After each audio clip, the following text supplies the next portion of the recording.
Assalamualaikum warahmatullahi wabarakatuh. Alhamdulillahi ala ihsanihi wa syukru lahu ala taufiqihi wa amtinanihi. Wa ashhadu an la ilaha illallah wahdahu la syarika lah. Wa ashhadu anna sayyidana Muhammadan abduhu wa rasuluhu al-hadi ila ridwanihi sallallahu alaihi wa ala alihi wa ashabihi wa sallama tasliman mazidan ila yaumiddin. Amma ba'du. Ikhwani wa akhwati fid din rahimakumullah. Marilah kita lanjutkan pembahasan mengenai hak-hak para sahabat radhiyallahu taala anhum ajma'in. Saya akan menyebutkan beberapa hak para sahabat yang wajib kita tunaikan. Yang pertama, di antara haknya para sahabat radhiyallahu anhum adalah wajib kita mencintai mereka. Kenapa kita wajib mencintai seluruh para sahabat Nabi sallallahu alaihi wasallam? Karena Allah Subhanahu wa taala telah mencintai mereka. Allah katakan di dalam Al-Qur'an, والسابقون الأولون من المهاجرين والأنصار والذين اتبعوهم بإحسان رضي الله عنهم ورضوا عنه. Dan para pendahulu dari kalangan muhajir dan ansar, dan orang-orang yang mengikuti jejak mereka, dan orang-orang yang mengikuti jejak mereka, Allah ridha kepada mereka dan mereka juga ridha kepada Allah. Dan Rasulullah Sallallahu Alaihi Wasallam juga mewajibkan kita untuk mencintai para sahabat radhiyallahu anhum. Nabi Sallallahu Alaihi Wasallam mengatakan,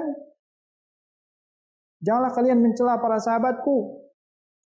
Kalau seandainya salah seorang kalian menginfakkan emas sepenuh gunung, maka tidak ada yang bisa sampai kepada amalan para sahabat, walaupun hanya satu mud, satu genggaman, dan juga tidak genggaman atau sebagian genggaman mereka. Kemudian, ikhwatal iman rahimani wa rahimakumullah, Al-Imam At-Tahawi rahimahullah ta'ala telah menjelaskan tentang kewajiban kita mencintai para sahabat. Kata Al-Imam At-Tahawi, wa hubbuhum imanun wa dinun. Mencintai para sahabat adalah keimanan dan agama. Wa nuhibbu ashab Rasulillah sallallahu alaihi wasallam. Dan kami mencintai para sahabat Rasulullah sallallahu alaihi wasallam. Wala natabarra'u min ahadi minhum, dan kami tidak berlepas diri dari seorang pun di antara mereka. Kemudian yang kedua, ikhwatul iman, di antara haknya para sahabat, yaitu hendaknya kita mengakui adalah mereka, atau kejujuran mereka di dalam menyampaikan agama Allah ini. Karena Allah sendiri telah merekomendasikan mereka di dalam Al-Quran bahwa mereka adalah orang yang paling adil, orang yang paling jujur di dalam menyampaikan agama ini. Dan Rasul Sallallahu Alaihi Wasallam juga mengatakan, khairul qurun qarni, sebaik-baik generasi adalah yang hidup di zamanku, yaitu para sahabat radhiyallahu anhum. Maka kita akui kejujuran mereka di dalam menyampaikan agama Allah, dan mereka adalah orang yang paling dekat dengan kebenaran. Kemudian yang ketiga, ikhwatal iman, di antara hak-haknya para sahabat radhiyallahu anhum, yaitu meyakini bahwa mereka, para sahabat radhiyallahu anhum, memiliki keutamaan antara satu dan lainnya. Karena Di antara para sahabat ada yang lebih utama dari yang lainnya. Dan seutama-utamanya para sahabat itu adalah 10 orang yang dikabarkan oleh Nabi SAW bahwa mereka masuk surga. Yaitu Abu Bakar As-Siddiq, Umar bin Khattab, Uthman bin Affan, Ali bin Abi Talib, Sa'id bin Zaid, Sa'ad bin Abi Waqqas, Talha bin Ubaidillah, Abdurrahman bin Auf, Abu Ubaidah ibn Jarrah, dan Az-Zubair ibn al-Awwam radhiyallahu anhum. Dan dari 10 orang ini yang paling utama adalah para khulafa ar-rasyidin, yaitu Abu Bakar As-Siddiq, Umar bin Khattab, Uthman bin Affan, dan Ali bin Abi Talib. Sebagaimana dikatakan oleh Ibnu Umar, "Kunna natahaddatsu ala ahdi Rasulillah sallallahu alaihi wasallam khaira hadhil ummah." Kami bercerita bersama Nabi di zaman Nabi sallallahu alaihi wasallam tentang sebaik-baik umat ini, maka kami mengatakan Abu Bakar, thumma Umar, thumma Uthman. Kami bercerita, kami katakan yang paling utama adalah Abu Bakar, kemudian Umar, kemudian Uthman, kemudian Nabi sallallahu alaihi wasallam mendengarnya dan Nabi tidak mengingkari hal itu. Kemudian setelah para khulafa ar-rasyidin dan 10 orang yang dikabarkan masuk surga, yang paling baik dari mereka adalah para sahabat yang ikut perang Badar. Kemudian setelah para sahabat yang ikut perang Badar, para sahabat yang ikut perang Uhud. Kemudian setelah para sahabat yang ikut perang Uhud, para sahabat yang ikut perjanjian Bai'atur Ridwan. Kemudian setelah itu keunggulan Muhajir di atas Ansar, para sahabat ahli Mekah di antara para sahabat ahli Madinah, dan seterusnya. Kita wajib mengakui keutamaan antara satu dan lainnya. Kemudian yang keempat, ikhwatul iman, di antara haknya para sahabat adalah kita wajib menyebutkan kebaikan mereka dan tidak boleh kita menjelek-jelekan mereka. Al-Imam Al-Muzani rahimahullah ta'ala mengatakan, wa yuqalu bifadlihim wa yudhkaruna bimahasinihim. Wajib menyebutkan keutamaan para sahabat dan wajib menyebutkan kebaikan-kebaikan mereka. Tidak boleh kita menjelek-jelekan mereka. Kenapa ikhwatah? Karena Allah Subhanahu wa taala telah mengutamakan para sahabat dari seluruh umat manusia selain para nabi. Mereka lebih utama dari para tabi'in.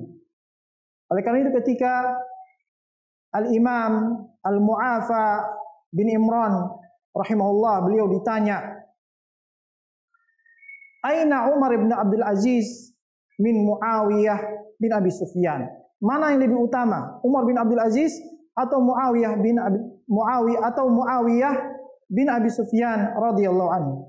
Umar bin Abdul Aziz adalah seorang tabi'in. Muawiyah bin Abi Sufyan adalah seorang sahabat. Maka Al-Imam Al-Mu'afa pun marah dan mengatakan kepadanya, Muawiyah radhiyallahu anhu sahibuhu wa sihruhu wa katibuhu wa aminuhu.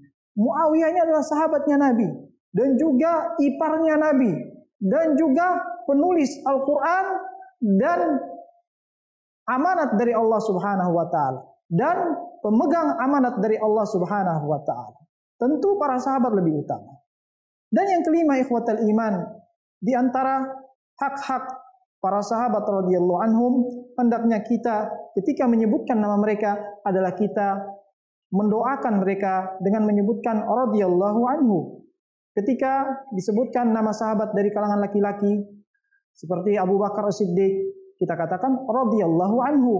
Ketika disebutkan nama sahabat dari kalangan wanita seperti Fatimah, kita katakan radhiyallahu anha. Ketika mereka yang berjumlah banyak, kita katakan radhiyallahu anhum. Semoga Allah meridhai mereka. Dan tidak boleh kita membeda-bedakan di dalam berdoa kepada para sahabat. Tidak boleh kita hanya khususkan misalnya kepada sebagian sahabat dengan doa tertentu seperti kepada Khalifah Ali bin Abi Thalib dengan kata alaihi salam. Sedangkan yang lain kita katakan radhiyallahu anhu. Tapi seluruhnya kita samakan doanya. Yang keenam, ikhwatal iman adalah meyakini bahwa Allah telah menjamin surga bagi seluruh para sahabat. Kita meyakini Allah menjamin surga bagi seluruh para sahabat secara global maupun terperinci. Secara global kita meyakini Allah telah menjamin mereka dengan surga. Secara terperinci juga kita meyakini seperti yang Nabi SAW sebutkan 10 sahabat Nabi yang dijamin masuk surga. Begitu juga di antara sahabat-sahabat Nabi yang Allah jamin masuk surga seperti Abdullah bin Salam, Uqashah bin Mihsan dan lainnya. Kemudian ikhwatal iman yang ketujuh di antara hak para sahabat radhiyallahu anhum, hendaknya kita diam terhadap apa yang kita dapati dari kesalahan para sahabat. Para sahabat, mereka adalah orang yang paling jauh dari kesalahan. Kesalahan yang mereka lakukan jauh lebih sedikit dari kesalahan orang-orang setelahnya. Oleh karena itu, jika ada yang kita dapati dari kesalahan para sahabat, maka hendaknya kita diam, tidak boleh kita membicarakannya. Kenapa? Karena Allah Subhanahu wa taala telah menerima taubat mereka. Sebagaimana kata Allah radhiyallahu anhum. Yang kedua, Allah Subhanahu wa taala mengampuni kesalahan mereka melalui pengorbanan yang mereka lakukan bersama Nabi sallallahu alaihi wasallam sepanjang hidup mereka. Yang ketiga, Allah Subhanahu wa taala mengampuni mereka melalui syafaatnya Nabi Muhammad sallallahu alaihi wasallam. Maka wajib kita diam terhadap apa yang kita dapati dari kesalahan sebagian dari mereka. Kemudian yang kedelapan, ikhwatal iman, hendaknya kita diam jika ada perselisihan antara mereka. Karena perselisihan antara para sahabat itu bukan dalam masalah akidah. Pertentangan antara para sahabat bukan dalam masalah akidah. Bukan juga di dalam masalah agama ini. Akan tetapi pertentangan di antara mereka itu hanya dalam masalah ijtihadiyah. Maka hendaknya kita mencontohi Nabi sallallahu alaihi wasallam. Beliau mengatakan, "Idza dzukira ashabi fa'amsiku." Jika sahabat-sahabatku disebutkan, maka tahanlah lisan kalian. Janganlah kita membicarakan mereka. Karena perselisihan di antara mereka hanya dalam masalah ijtihadiyah, bukan dalam masalah akidah. Juga karena mereka para sahabat radhiyallahu taala anhum, di tengah perselisihan antara mereka, Allah Subhanahu wa taala telah memberikan pahala bagi mereka yang benar maupun salah. Mereka yang benar mendapatkan 2 pahala. Bagi mereka yang salah mendapatkan 1 pahala. Tetapi bagi kita yang membicarakan para sahabat, menjelek-jelekan mereka, maka pasti akan mendapatkan dosa. Kemudian yang ke-9, dari hak-hak para sahabat ya ikhwatul iman, hendaknya kita membenci orang-orang yang membenci para sahabat. Sebagaimana kata Imam At-Tahawi rahimahullah, wa nubghidu man yubghiduhum bighairil khairi yadhkuruhum. Maka kami wajib membenci orang-orang yang membenci para sahabat, yang menyebut kejelekan para sahabat. Kemudian yang terakhir, ikhwatal iman, di antara hak para sahabat hendaknya kita menjadikan tauladan para sahabat terhadap agama kita. Hendaknya kita mengambil tauladan dari mereka. Hendaknya kita mencontohi mereka. Semua apa yang mereka sampaikan dari agama ini, hendaknya kita ambil pemahaman mereka. Setiap amalan-amalan mereka hendaknya kita ikuti. Kenapa? Karena mereka orang yang paling dekat dengan kebenaran. Dan Allah Subhanahu wa taala memerintahkan kita untuk mengambil dari para sahabat ajaran Islam ini. Nabi sallallahu alaihi wasallam bersabda ketika ditanya tentang golongan yang selamat, golongan yang masuk surga, kata Nabi, "Ma ana alaihi wa ashabi," yang aku berada di atasnya dan para sahabatku. Allah juga memerintahkan di dalam firman-Nya untuk mengambil tauladan dari para sahabat. Allah berfirman, "Wattabi' sabila man anaba ilayya," dan ikutilah jalan-jalan orang-orang yang kembali kepadaku. Yaitu yang dimaksudkan adalah jalan-jalan para sahabat Nabi sallallahu alaihi wasallam. Dan juga kata Imam Ahmad rahimahullah taala di dalam kitabnya Akidah, kitabnya Ushulus Sunnah,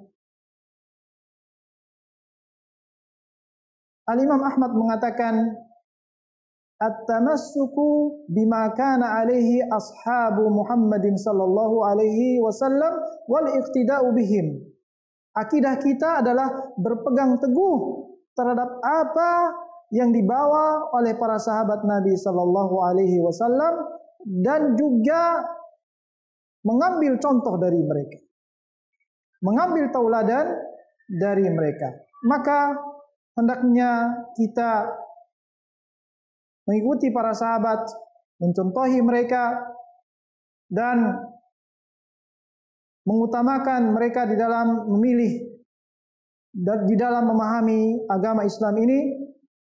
Semoga Allah Azza wa Jalla memberikan manfaat kepada kita semua terhadap apa yang dijelaskan kali ini.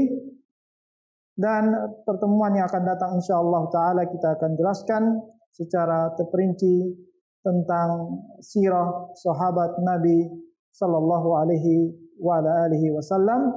Wabillahi taufiq wal hidayah. Wa sallallahu wasallam ala nabiyyina Muhammad. Wassalamualaikum warahmatullahi wabarakatuh.